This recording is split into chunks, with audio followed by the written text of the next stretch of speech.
বৃষ্টিমুখর দিনে পঞ্চম দফার নির্বাচন হুগলি জুড়ে। অন্যদিকে হুগলির পাঁচঘড়ার দক্ষিণ জলাপাড়ায় বয়ে গেল রচনা ঝড়। বিদ্যাসাগর শিশু শিক্ষা কেন্দ্রে মানুষের স্বতঃস্ফূর্ত গণতান্ত্রিক অধিকার প্রয়োগ। এবার আর লকেট নয়, চাই রচনাকেই, দাবি এলাকার সিংহভাগ মহিলার। 977 ও 836 নম্বর বুথের দায়িত্বে থাকা তৃণমূল কার্যকর্তা তথা চণ্ডীতলা ব্লক 2 এর সহসভাপতি কুমুদ দাসের বক্তব্য, লকেটকে আর চাপ নিতে হবে না, এবার একটু ওনার বিশ্রাম প্রয়োজন। দেখুন, সকাল থেকে আমরা ভোট করিয়ে যে এখন পর্যন্ত যা বুঝতে পারলাম তাতে মোটামুটি আমাদের শান্তিপূর্ণভাবে ভোট হয়েছে।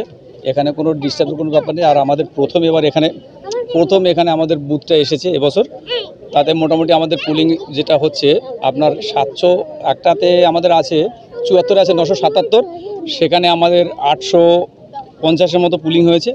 আর 275-এ রয়েছে আপনার কি 836 ভোট, সেখানে মোটামুটি আমাদের মানে 675-এর মতো ভোট পুলিং হয়েছে। তাতে মোটামুটি আমরা খুব ভালো পুলিং করতে পেরেছি এবং খুব সুন্দর ভোট হয়েছে, এটা আর কি বলতে।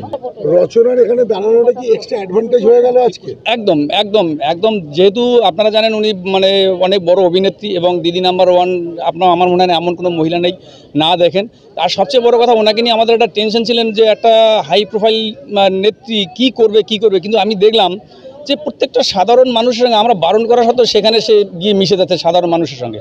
এটা আমাদের একটা জবরদস্ত অ্যাডভান্টেজ আর কি। আর লকেটকে কি বার্তা দেবেন আজকের ডেটে দাঁড়িয়ে? লকেটকে বলবো, লকেট এই কদিন আগেও বলেছে যে আমরা জিততে পারলে 3 মাসের মধ্যে লক্ষ্মী ভাণ্ডার বন্ধ করে দেবো। ওনাকে বলবো ওই ফালতু চিন্তা ভাবনা করে লাভ নেই, শরীর খারাপ করে লাভ নেই। এখন থেকেই আপনি একদম বিশ্রাম নেওয়া শুরু করুন, কারণ আগামী 5 বছরে আপনার আর কোনো কর্মকাণ্ড এমনিতেও ছিল না, আর আগামী 5 বছরও থাকবে না।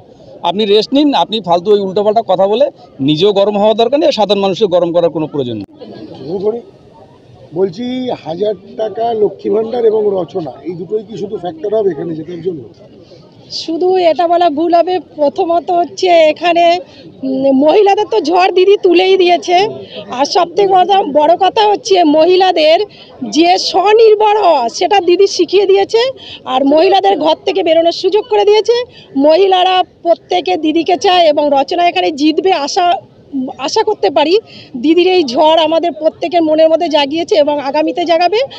আর লকেট চ্যাটার্জির বিদায়, ওর আর কোনো কিছু বলার নেই, কোনো কিছু করার নেই। 5 বছর ধরেও আমাদের জন্য কিছুই করেনি, আমাদের কাছে আসেনি, শুধু ভোটের সময় হলে আমাদের কাছে আসে।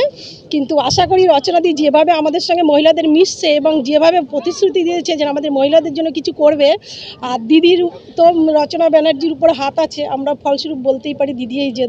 একটি প্রশ্ন, সেটা হচ্ছে যে রচনা জিতে যদি যায় সেক্ষেত্রে এমপি হিসেবে রচনার কাছে আগামী 5 বছরের জন্য কি চাইবেন, মহিলা হিসেবে কি চাইবেন? আগামী সবথেকে বড় হচ্ছে আমরা যে নিরাপত্তার কথা বারবার কেন্দ্র সরকার তুলে ধরছে, প্রথমত আমরা এই নিরাপত্তাকেই বলবো তুলে ধরতে, কেন আমরা যাতে তাকে সবসময় পাশে পাই এবং তার নিরাপত্তা দিদি যেভাবে চাইছে সেভাবেই আশা ফলস্বরূপ করতে পারি, এটাই প্রথমে আমরা চাই।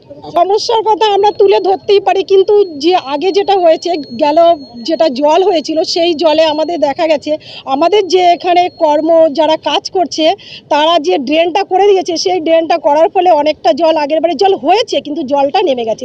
যাতে এই জলটা আগামীতে না দাঁড়ায় তার জন্য আমরা অবশ্যই বলবো, যাতে আমরা এই বিপদ সম্মুখে আর না হতে পারি। দীর্ঘদিনের এই এলাকার বাসিন্দা, ভোটার হিসেবে কি বলবেন? আজকে ভোট দেখলেন, কিভাবে দেখছেন বিষয়টা? আজকে খুব ভালো ভোট হয়েছে এবং আমরা দিদির পক্ষেই আছি। রচনারে আমরা জিতাবই, এইটা আমাদের। রচনা কেন? রচনা শুধু রচনাই কেন? তবে ওই আমাদের দিদি জিতবে, আবার কি।